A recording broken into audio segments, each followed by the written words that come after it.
Good morning all, welcome back to Humber Koi on this wet and blustery Monday. Storms are said they're coming in today, 90-mile-an-hour winds and rain. And I'm out here sorting the pond out as I've just had a text to say I can deliver you cement tomorrow. So I need to secure this batten because I've broken it, barrowing cement over it and hardcore. I've knocked the fixings out.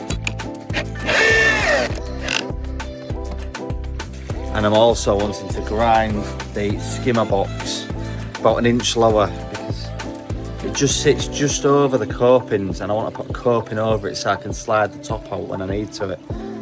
So I need to lower that. Skimmer currently sits. Now, I imagine if you're coping over it and that can go there, it's really nice, but I want some nice stylish tiles on the top of this. And I want them to go all the way over the top. So in the filter house, you can take it off from in the filter house and not see this part. I might even cut the lid in half and just have the lid for the filter house part on in there. So that needs to be ground down like so. And then I'll just add 10 mil on it and grind it out.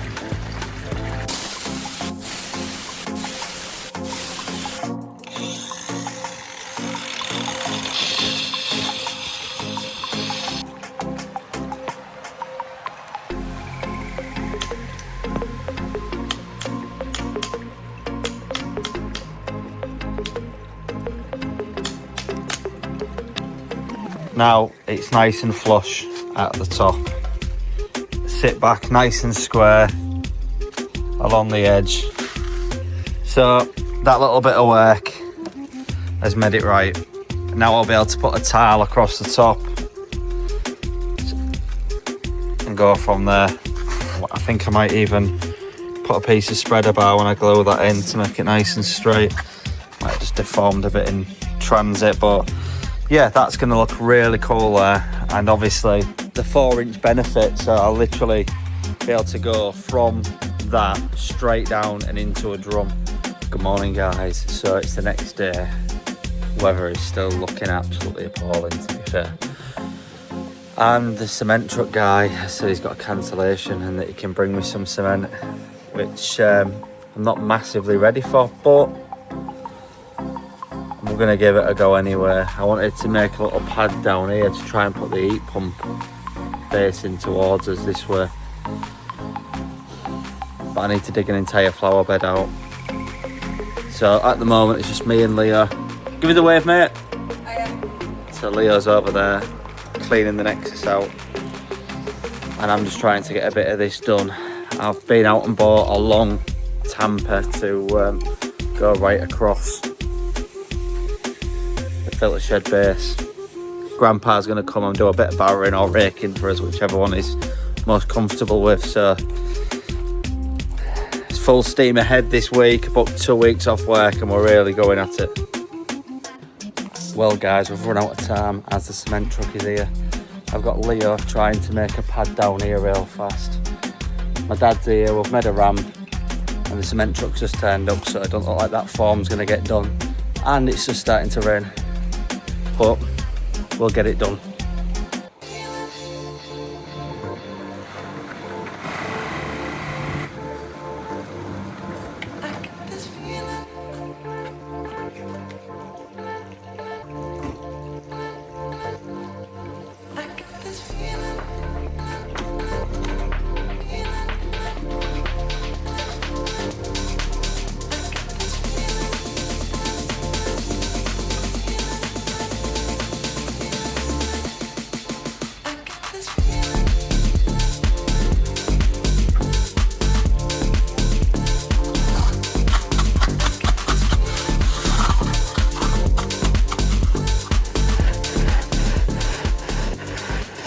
So the cement truck, as soon as he left, we started tamping it and the heavens opened. We've never had so much water come down in 10 minutes. That's why there's an absolute massive sheet of water on the top of it.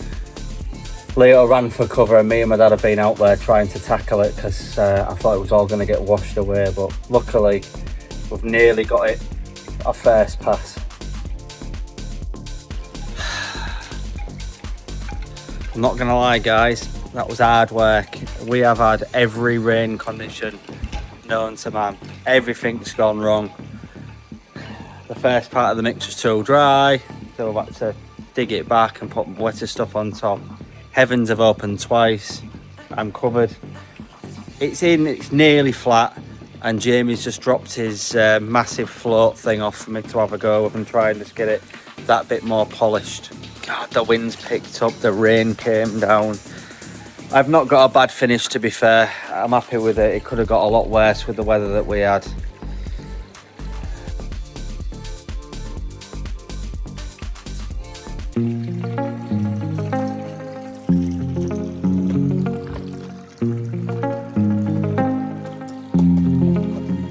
I don't think we've done a bad job considering the weather conditions we've had.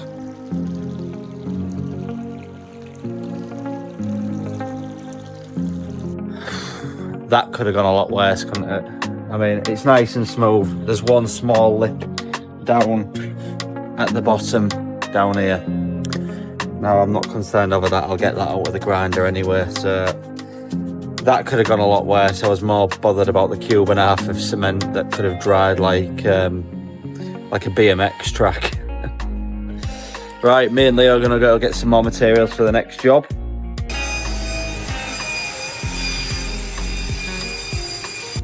Once again, Jamie, my mate, the landscaper. I tell you what, if anyone needs any landscaping doing, resining or stuff from our area, give me a shout, I'll pass you on his details. It's proper incredible. He's brought his truck around. Did have a barrow and a half full, and I've tipped it onto a plastic sheet that me and Leo now need to throw on the back of his truck. So the next thing on the list is to drill the returns. Now, with it being a one-directional flow pond, they need to be at the opposite side to my filter shed. I'm flowing towards the skimmer at that side of the filter shed. So, best get a core bit out and core a couple of holes, one for the heater and one for the bio. I'm going to do 2 returns. Now, my friend Matty didn't have the correct size core bit for a 2-inch return because it's way over 2-inch. So I ordered one, but it's small. I'm having to do it in small sections, but it's going there. I just have to do 2-inch, smash it off with a chisel, do 2-inch, smash it off with a chisel. But the last bit I need a core extension, which I don't have, so I'm gonna have to go 90% of the way through and do that. Now, I know I can drill all the way through the centre and do it backwards either way, but it is quite a tight fit.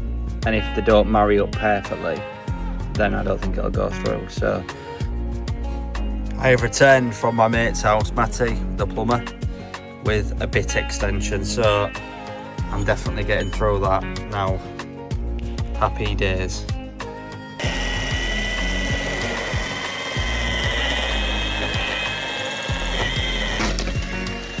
And now the big test, because we obviously had this problem at Dad's pond.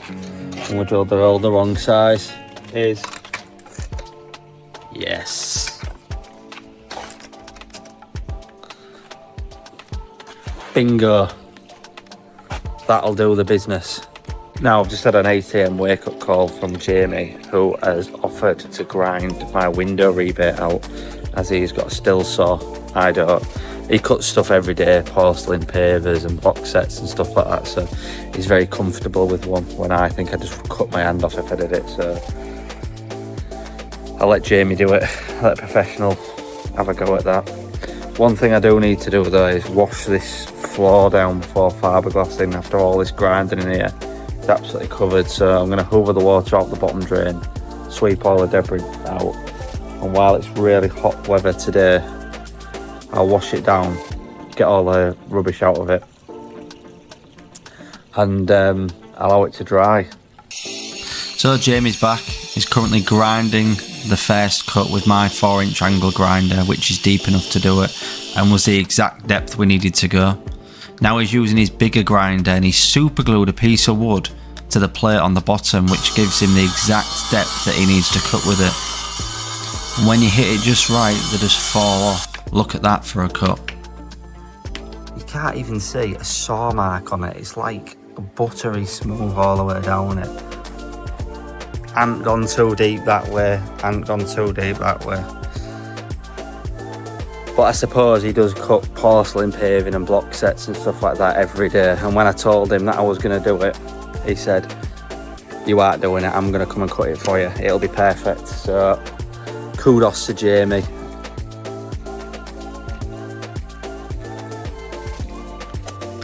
Now, I realised last night that I made a bit of a mistake with the skimmer box, that I'd actually ground it without the lid on, and that I needed to take it so the lid was underneath the coping, so another 10mm needs to come off this. And all this time Leo's helping tidy up, keeping the work area clean. We've done a lot of drilling and grinding in there in the last couple of days, so just trying to get it a bit cleaner again to work in, as this afternoon we will be putting the insulation on the walls.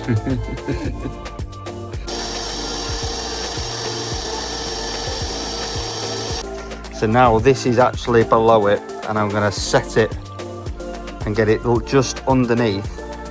And what I'm going to do is I'm going to cut this lid like this across there, so the tiles from the outside will go over the top, so you can't see this plastic lid, because you only need to get to half of it in here, you don't need the full lid. That way then, if I set this level and my tiles finish halfway through, they're not just going to do this. Mike's just arrived and we've just started the timber frame to go on the inside of the wall. Now I will explain why I've done it this way and not the traditional way. I've had some phone calls with some people to look at the way that the ponds go, and I want the glass to sit half and half. So this is going to be fiberglassed and the glass will be sitting here.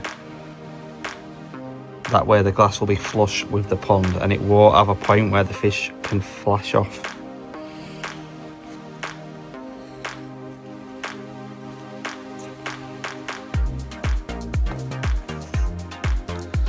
Covered in insulation board, the lot. Well guys, we've managed to get about half the pond done after work. It's not looking too bad at all. These aren't being glued in yet, I've just got them in so it holds the board in the correct place. Need to do another corner, but it was about Mike showing me how to do it, so me, Niki and Leo can do it tomorrow.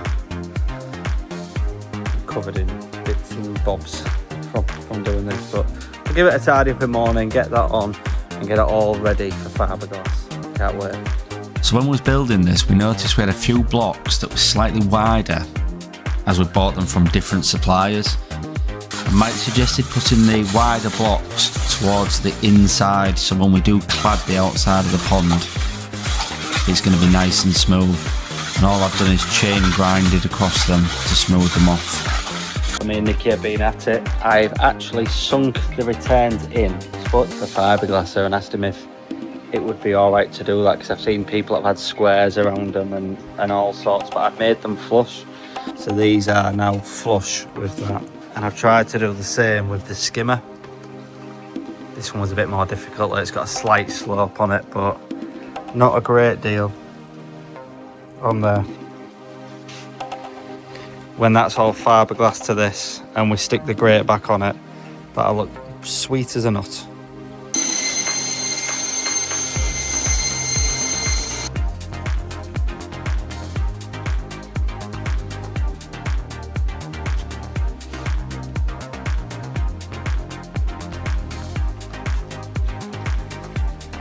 So we're now prepped for fiberglass. And the fiberglasses are coming today. But that's not in today's video, so now will be a great time to subscribe so you can catch the next episode when we get this pond fiberglass. See you on the next one. Cheers guys. Bye bye.